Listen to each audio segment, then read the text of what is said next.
Hello my nerdy friends. In this video, we will learn to calculate faster than a calculator. Imagine you can solve large numbers that are not perfect squares at lightning speed at 1 second. So you will learn to calculate faster than a calculator. And now, I hope you are ready to become a human calculator. So, I have a question for you. Are you ready? I hope you are. So let's learn to calculate square roots that are not perfect squares. So the first thing you need to learn is the perfect squares. So let's learn the perfect squares from 1 to 10. If you know them, take this as a review. And if you don't know them, memorize it now. So what number has a square root of 1? That is 1. What number has a square root of 2? That's 4. What number has a square root of 3? That's 9. What number has a square root of 4? That's 16. What number has a square root of 5? That's 25. What number has a square root of 6? That is 36. What number has a square root of 7? That's 49. What number has a square root of 8? That's 64. What number has a square root of 9? That is 81. And what number has a square root of 10? That's 100. Excellent. Now you know the perfect squares from 1 to 10. And here's a tip. The more perfect squares you know, the faster you'll be able to calculate large numbers that are not perfect squares.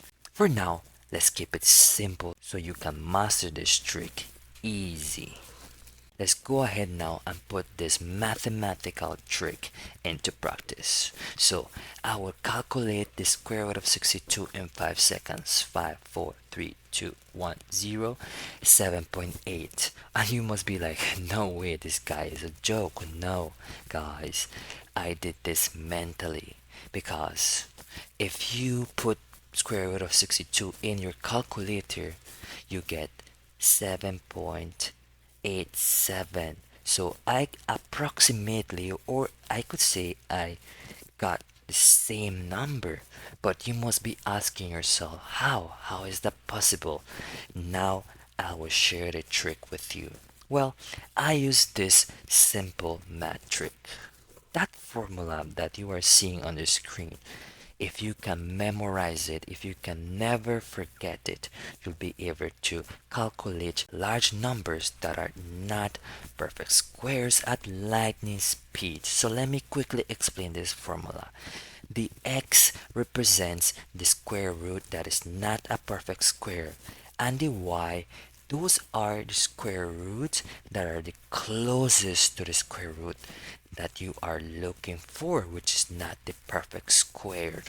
So here's a better visual of how I use this trick. So as you see, 62 plus 64, square root 64, that's this perfect square that is closest to square root 62. That's why I say the more perfect squares you can remember, the easier this trick will be. Add 62 plus 64, which is 126 over 2 square root 64, and square root of 64 gives you 8. Now from here guys, I can predict my answer. So square root 64 gives you 8 minus 1, that is 7. But don't forget to multiply 2 times 8, which is 16. Now 16 times 7 is 112, and you subtract 126 minus 112 gives you 14. Now you will end up with 7, 14 over 16. And here you can apply long division once. So 16 cannot go into 14, so you add a 0, decimal point, carry the decimal point up, and now you have to find the number that is closest to 140. So 16 times 8 gives you 128, is the closest to 140. So 0.8, I will take 0.8, and that's my answer, 7.8. Guys, you see, no calculator was needed. Now it's your turn to put this mental trick into practice. You can pause the video, you can try it on a piece of paper. No problem. This is about building up your mental math. I'll go ahead, you can follow if you like to. Now let's calculate the square root of 365. Looks very difficult, guys, but with the trick and the formula you have learned, you can quickly calculate this in your mind. Now you need to find that perfect square that is closest to 365. That perfect square is 400. The next step is to simply substitute the numbers.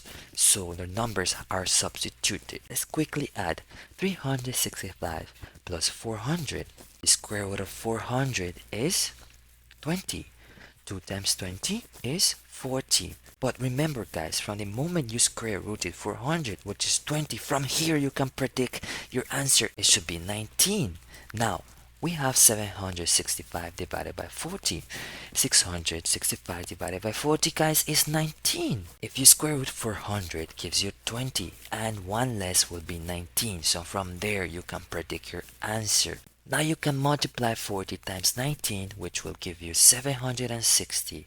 You need to minus 765 minus 760 will give you a remainder of 5 over 40. Apply long division. 40 cannot go into 5, so you need to add a 0 and carry your decimal up. Now, how many times does 40 goes into 50? 1 time. So here's your answer, 19.1. Guys, you did this mentally and you should be proud of yourself, because if you put square root 365 in your calculator, you should approximately, or actually, guys, you get equal 19.10497317. Amazing. Wow. I hope this trick has blown up your mind. Let me know down in the comments. That's it, my nerdy friends. Remember, math tricks are only as powerful as the practice you put into them, because without practice, no trick will truly make you a pro. And if this video was helpful, please share with a friend or someone that loves math as much as you do. See you next time, and thank you for watching.